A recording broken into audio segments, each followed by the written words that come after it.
Quand vous étiez petit, est-ce que vos parents vous disaient que vous aviez les yeux plus gros que le ventre? Apparemment, personne ne l'avait jamais dit à Gilligan le dauphin. Il est devenu le premier cétacé connu à mourir asphyxié par une pieuvre. Et n'imaginez pas une bataille avec un monstre marin géant doté d'énormes tentacules. La réalité était plus ordinaire. Le dauphin a simplement été trop gourmand. Il a attaqué une pieuvre dont l'envergure était de 1,20 m et il a décidé d'avaler sa proie tout entière. Ça aurait pu marcher si les dauphins n'avaient pas une certaine particularité anatomique. Les dauphins peuvent désengager leur épiglotte, ce qui relie le larynx à l'évent pour ouvrir plus largement la gorge et avaler de plus gros morceaux de nourriture. La pieuvre a agrippé le larynx avec un tentacule, empêchant le dauphin de respirer, et ce dernier a fini par mourir étouffé en plein repas.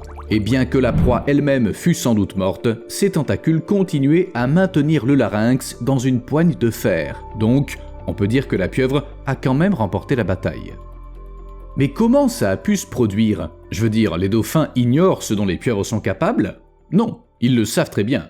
La pieuvre est un adversaire coriace qu'on ne peut pas avaler comme un simple poisson. Avant de mourir, elle s'accroche au dauphin et elle se défend férocement, ce qui oblige le dauphin à faire beaucoup d'efforts. Il secoue vigoureusement sa proie, il la lance, il la frappe, en une sorte de jeu cruel avec une pieuvre au lieu d'une balle. Ce comportement permet à la fois de tuer la pieuvre et de la briser en morceaux plus faciles à avaler. Quant à Gilligan, apparemment, il n'avait pas secoué sa proie assez fort. Parfois, les pieuvres luttent pour leur survie avec tant d'acharnement qu'elles essaient non seulement d'étrangler le dauphin de l'intérieur, mais aussi de l'extérieur. Une telle pieuvre s'accrochait tellement à la vie qu'elle est sortie du dauphin, elle a grimpé sur sa tête et elle s'est accrochée à son évent. En faisant ça, elle a littéralement bloqué l'accès de l'animal à l'oxygène. Pour désarçonner la pieuvre, le dauphin a plongé, sauté et fait des culbutes si violentes qu'il a fini par la déloger. Ça peut se comprendre, il est vital pour un dauphin de garder son évent intact, car les dauphins ne peuvent pas respirer comme les autres mammifères. Enfin, à quelques exceptions près.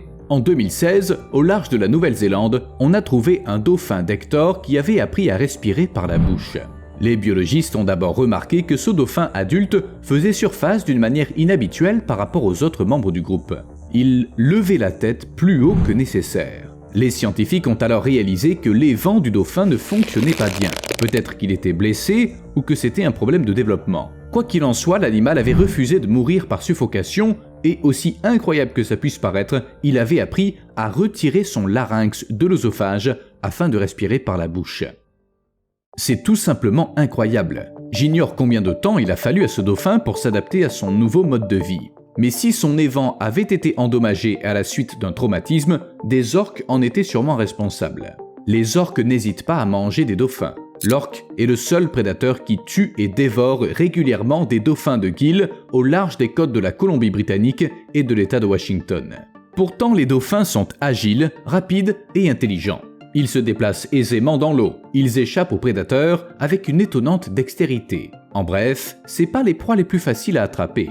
C'est pourquoi les orques font souvent équipe pour attaquer les dauphins de plusieurs côtés à la fois et les désorienter. En outre, les dauphins chassent à très grande vitesse, ce qui ne permet pas aux orques de les attraper simplement en ouvrant la gueule. Mais les orques ne s'en émeuvent pas trop. Elles ont appris plusieurs trucs, comme éperonner leur proie et la lancer en l'air pour l'assommer. Ce n'est qu'après ça qu'elles mordent. Scientifiques et passionnés de vie marine le savent depuis longtemps. Imaginez donc la surprise des chercheurs lorsque des images de drones ont montré des dauphins de Gill jouant tout près des mâchoires des orques. Les orques n'avaient qu'à ouvrir la gueule pour faire une seule bouchée des dauphins. Mais non, les dauphins n'avaient pas peur. Toutefois, un peu plus tard, il s'est avéré que les dauphins n'avaient bel et bien rien à craindre. Il s'agissait d'un groupe appelé les orques résidentes du Sud, qui ne mangent que du poisson. Or, les dauphins, vous le savez, sont des mammifères. Je pense quand même qu'ils se sont montrés très audacieux. Rien de plus simple que de confondre une orque avec une autre, et une telle erreur aurait pu coûter leur vie aux dauphins. Qu'orques et dauphins ne soient pas en bons termes ne surprendra personne, mais on ne s'attendrait pas à ce que les ours polaires représentent un danger. C'est évidemment des prédateurs et des chasseurs efficaces, mais en général, ils ne mangent pas de dauphins. Eh bien, c'est maintenant le cas, depuis que la température du globe a commencé à augmenter. En fait, les dauphins s'aventurent rarement très loin au nord, dans l'Arctique. Ils préfèrent les régions subarctiques où il y a moins de glace en mer et plus d'eau libre. Mais le réchauffement climatique leur permet de voyager plus au nord où les attendent des ours polaires. Ça se comprend, leur environnement change rapidement, leur menu s'agrandit, ils doivent s'adapter d'une manière ou d'une autre. Et un jour, des chercheurs ont remarqué un ours polaire qui mangeait la carcasse d'un dauphin coincé dans la glace comme si de rien n'était. Ils l'ont aussi aperçu près de la carcasse dégelée d'un autre dauphin qu'il avait sûrement gardé pour plus tard. Il est fort probable que les dauphins aient atteint cette région septentrionale alors qu'il n'y avait pas de glace, mais qu'ils se soient retrouvés piégés lorsqu'un fort vent du nord a fait dériver la banquise. En bref, on ne peut que plaindre les dauphins et féliciter les ours polaires. Les carcasses de dauphins congelés peuvent devenir une source importante de nourriture pour eux, car les ours polaires risquent de perdre l'accès à leur menu habituel de phoques annelés et de phoques barbus. Vous savez, le climat change et leurs proies habituelles se déplacent ou s'éteignent. Une autre menace improbable dont les dauphins ont peur, c'est les tempêtes. Ça semble pas être un gros problème pour les animaux marins, mais les tempêtes sont une menace si sérieuse pour les dauphins que ces animaux ont même évolué pour prédire le temps. De nombreux scientifiques pensent que leur capacité à détecter une tempête est due à la diminution de la salinité qui se produit dans l'océan après une forte pluie. Comme de telles pluies se produisent souvent plusieurs jours avant un ouragan, les dauphins ont le temps de se réfugier au fond de l'océan. Bien sûr, ils risquent d'y rencontrer de dangereux prédateurs, mais les dauphins sont assez grands et intelligents pour résoudre le problème. Cependant, ces prévisions météo ne fonctionnent pas toujours. Les tempêtes Dudley et Eunice, qui ont eu lieu en février 2022, ont causé l'échouage de plus de dauphins que d'habitude sur la côte du pays de Galles. 6 fois plus. Il est fort probable que les animaux aient été emportés par des vagues massives. Les dauphins peuvent aussi être gravement blessés pendant une tempête. Et en 2021, quelque chose de bizarre s'est produit. L'ouragan Ida a déposé 4 dauphins sur une route. C'était une route côtière, bien sûr, mais quand même, les 4 dauphins étaient morts. Et la pleine lune et la nouvelle lune. Les dauphins en ont peur aussi. Ou plutôt, ils devraient en avoir peur. Durant ces phases, les forces de marée de la Lune sont particulièrement fortes. Mais je ne vous apprends rien, n'est-ce pas? Or, des scientifiques ont réalisé une étude et ils ont découvert que la mortalité des baleines et des dauphins était directement liée au cycle lunaire. Fluctuation des fonds marins, gonflement de la masse d'eau, perturbation des courants, tout ça désoriente les animaux marins. Par conséquent, ils peuvent perdre la trace du reste du groupe, se retrouver en eau peu profonde et mourir lors de la marée descendante. Être désorienté est très souvent signe de mort certaine pour un dauphin, tout comme la perte d'audition. Ça semble étrange, mais les chiffres indiquent que plus de la moitié des grands dauphins échoués étaient sourds. Les causes de leur perte d'audition ne sont pas toujours connues. Ça peut être la vieillesse ou un autre facteur. Les dauphins ne peuvent pas naviguer à vue comme les mammifères terrestres. Ils se fient donc à leur ouïe pour déterminer à peu près tout. Ils font même appel au son pour se retrouver. Chaque dauphin possède son propre sifflement. En utilisant d'autres sons très rapides, les dauphins déterminent la taille et la forme d'une éventuelle proie.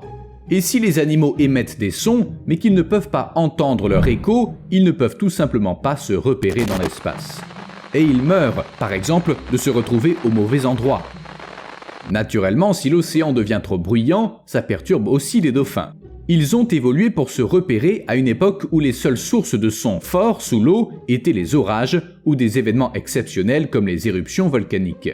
Vous imaginez à quel point l'océan moderne est bruyant pour eux. D'énormes navires, de petits bateaux à moteur, des gens qui cherchent du pétrole et du gaz et qui forent ici et là. Tout ça fait beaucoup de bruit. Et même si je suis pas un dauphin, je suppose que c'est un peu comme compter uniquement sur son ouïe quand on vit coincé entre une autoroute et un chantier où on se sert constamment de marteau-piqueur. Sans oublier les tests de sonar par les militaires. Lorsqu'un sonar puissant fonctionne dans l'océan, il arrive que des dauphins se précipitent pour échapper au bruit, et parfois ils s'échouent sur le rivage et ils y meurent. On a constaté que certains dauphins présentaient des symptômes effrayants, notamment des hémorragies dans le cerveau, les oreilles et d'autres tissus. Ils développent aussi de grosses bulles et des symptômes similaires à ceux d'un accident de décompression. Et ça n'affecte pas que les dauphins parce qu'ils sont sensibles au son fort. Un plongeur qui se trouvait sous l'eau lors d'un test de sonar en Colombie-Britannique a déclaré qu'il avait eu l'impression qu'on lui transperçait le tympan de part en part. Par le passé, d'autres plongeurs ont même dû être hospitalisés après avoir été exposés à un bruit de sonar. Pour les dauphins, les conséquences peuvent être assez graves. S'ils ne meurent pas sur place, après être devenus sourds, ils ne trouvent plus de nourriture et finissent par mourir de faim. En parlant d'activités humaines préjudiciables aux dauphins, je me dois de mentionner les touristes. Par exemple, en 2017, en Argentine, des touristes ont trouvé un petit dauphin dans une eau peu profonde, ils l'ont ramené sur le rivage, ils l'ont entouré et ils ont commencé à le caresser et à prendre des photos jusqu'à ce que le bébé meure. Il aurait pourtant pu être sauvé si les touristes l'avaient aidé à retourner dans l'océan. Mais non. Et c'était le deuxième cas de ce genre en Argentine en l'espace d'1 an. Un autre dauphin est mort alors que des touristes se le passaient et prenaient des selfies avec. L'animal est mort de déshydratation. Je pense que ça se produit parce que les gens ne réalisent pas qu'un animal sauvage est un être vivant et qu'il ne faut pas le toucher. Il faut se limiter à apporter de l'aide ou appeler des spécialistes si on ne sait pas comment s'y prendre. Les dauphins sont faits pour nager dans l'océan, pas pour recueillir des likes sur les réseaux sociaux. Mais ce qui se passe dans le village japonais de Taiji est encore bien plus effrayant. Les habitants de ce village pratiquent toujours la chasse aux dauphins. Oui, alors qu'un peu partout, tuer un dauphin a toujours été considéré comme un mauvais présage, au Japon, on les chassait sans y penser. Ça a lieu depuis très longtemps, depuis les années 1600. Et aujourd'hui encore, environ 22 000 petits cétacés sont tués chaque année dans les eaux du Japon, selon la méthode de la pêche dirigée. Les dauphins sont pas les seuls à souffrir, et j'ai pas vraiment envie de m'attarder sur le déroulement exact de la chasse. C'est très cruel. Surtout compte tenu de l'intelligence et du comportement des dauphins. Ils forment des liens familiaux forts et ils nagent ensemble pour protéger les jeunes et les vieux qui peuvent pas nager assez vite. Mais que peuvent-ils faire si des chasseurs attaquent toute la famille ? Ils ne peuvent pas s'enfuir à la nage. Ils ne peuvent pas non plus se défendre car les dauphins préfèrent ne pas attaquer les humains. Ainsi, les chasseurs capturent l'ensemble du groupe. Au cours de la saison 2021-2022, au moins 563 dauphins ont été capturés à Taiji, dont 498 ont été abattus et 65 conservés pour des aquariums. Les dauphins sont particulièrement appréciés à l'étranger. Un dauphin vivant peut se vendre 34 600 €, alors que la viande de dauphin ne coûte que 346 €. Mais vous savez ce qui m'a le plus choqué ? Le musée de la baleine de Taiji compte entre 100 et 200 cétacés et leur nombre augmente après chaque pêche dirigée. Et là, dans le musée, les visiteurs peuvent acheter de la viande de baleine et de dauphin dans une boutique de souvenirs, pour manger un morceau tout en regardant un spectacle de dauphins. Sans commentaire. A plus.